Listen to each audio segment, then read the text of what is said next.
अस्सलाम वालेकुम वरहमतुल्लाहि वबरकातुहू।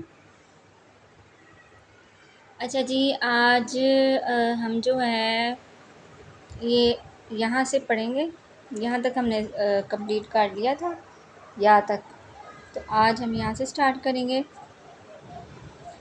औज़ु बिल्लाहि मिनश शैतानिर रजीम।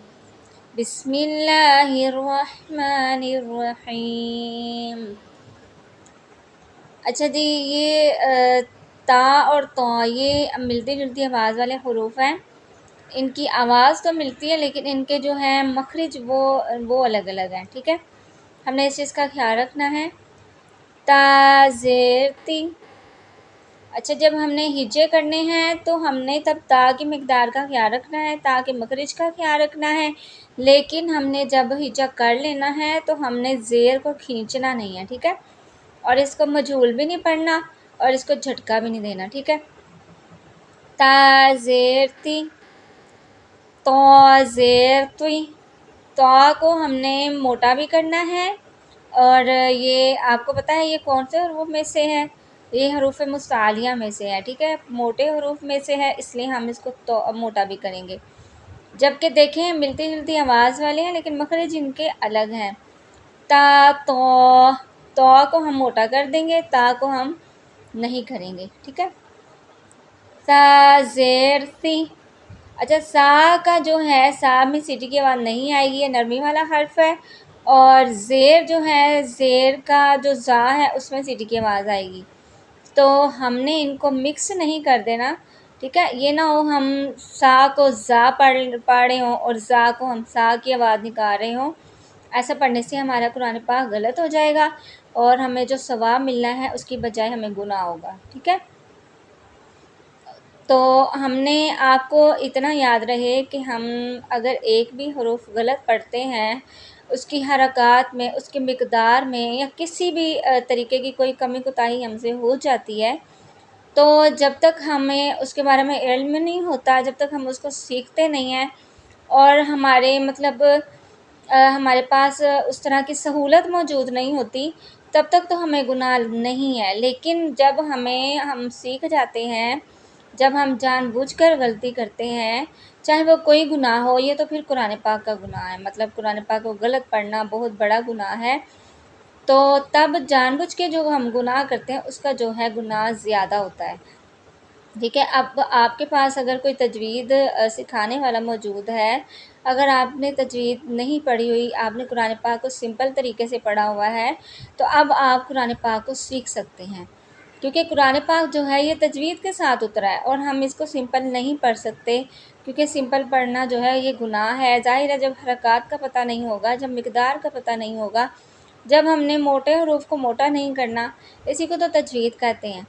और अगर ये हमारा गलत होगा तो हमारे कुरान पाक ही गलत हो जाएगा, और अगर कुरान पाक गलत होगा तो उसका मीनिंग भी चेंज हो जाएगा, उसका मायने भी चेंज हो जाएगा, तो हमें गुनाह होगा। ठीक है, चाहे हम वो किसी के लिए पढ़ेंगे कुरान पाक, चाहे अपने लिए पढ़ेंगे, चाहे हम किसी रिश्तेदार के लिए पढ़ेंगे, किसी भी मकसद के लिए पढ़ेंगे, तो वो हमारा कबूल नहीं होगा, हमारा उसमें हमें गुनाह मिलेगा, सवाब नहीं मिलेगा। ठीक है, तो इसलिए जो मेरी प्यारी माएँ बहनें जो अब सिंपल पढ़ी हुई हैं, जो सादा पढ़ी हुई हैं, तजवीद के साथ नहीं पढ़ी हुई, तो वो जो हैं सीखने के लिए ऑनलाइन कुरान पाक तजवीद के साथ वो हमसे रब्ता कर सकती हैं। और जो अपने बच्चों को पढ़ाना चाह रही हैं, तो वो भी रब्ता कर सकते हैं। ठीक है, तो हमने इनको जो है मिक्स नहीं करना।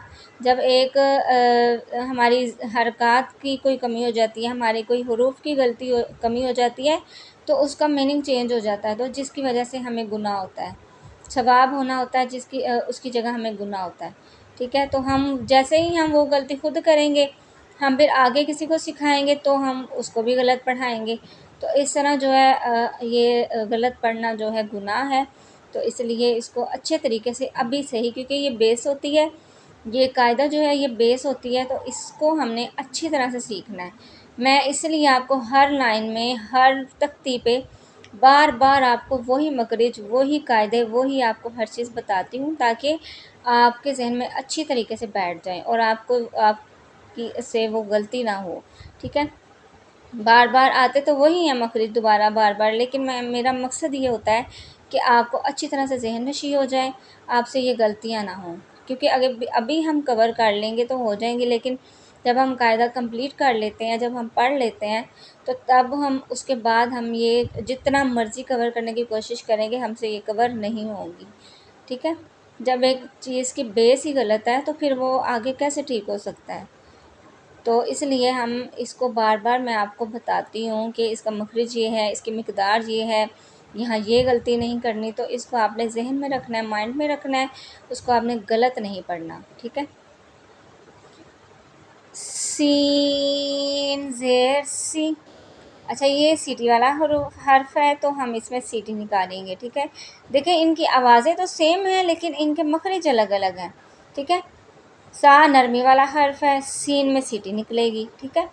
اور صاد جو ہے اس میں سیٹی تو نکلے گی لیکن اس کو موٹا بھی پڑھیں گے ہم، ٹھیک ہے۔ سین زیر سی، صاد زیر سی، ہا زیر حی، ٹھیک ہے۔ بعض ہم پڑھتے وہی غلطی کر جاتے ہیں، حی پڑھا جاتا ہے لیکن نہیں، ہم نے اس کو وہ ہا کو حلق سے ادا کرتے ہیں ہم، لیکن پڑھنا اس کو ہی ہے، ٹھیک ہے۔ ہا زیر حی، ہا زیر ہی، دیکھیں اب ہا اور ہا ہے تو ان کی آواز ایک ہے لیکن ان کا مخرج الگ الگ ہے، ان کی ادائیگی میں بھی فرق آ جاتا ہے، ٹھیک ہے۔ جب ان کا مخرج الگ ہوتا ہے تو ان کی ادائیگی میں بھی فرق آ جاتا ہے۔ زال زیر زی، زا زیر زی، دال کو 5 الف کے برابر کھینچے گے، یہ نرمی والا حرف ہے۔ زا جو ہے یہ بھی سیٹی والا حرف ہے۔ زو، یہ ہم نے یہ دیکھیں یہاں پہ پڑھا صاد، سین اور زا، یہ تینوں حروف جو ہیں یہ سیٹی والے حروف ہیں، میں نے آپ کو یہ پہلے بھی بتایا ہے، ٹھیک ہے۔ تو جو یہ زال ہے یہ نرمی والا حرف ہے، سا زال اور یہ زو، ان کو ہم نرمی سے پڑھیں گے، ان کی سیٹی نہیں نکلے گی۔ ضاد زیر ضی، اس کو موٹا کریں گے، یہ بھی حروف مستعلیہ میں سے ہے تو ہم اس کو موٹا پڑھیں گے۔ جو حروف مستعلیہ کے حروف ہیں وہ ہم نے ہر حالت میں ان کو موٹا ہی پڑھنا ہے، ٹھیک ہے۔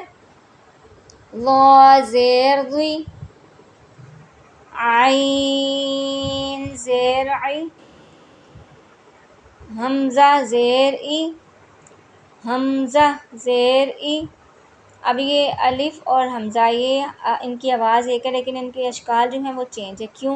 میں نے آپ کو الف کے جو رول ہیں یہ میں نے آپ کو پہلے بھی بتائے ہیں کہ الف کے اوپر جب کوئی حرکت آ جاتی ہے، اس کے نیچے آ جاتی ہے تو وہ اس کو ہم حمزہ پڑھیں گے، ٹھیک ہے۔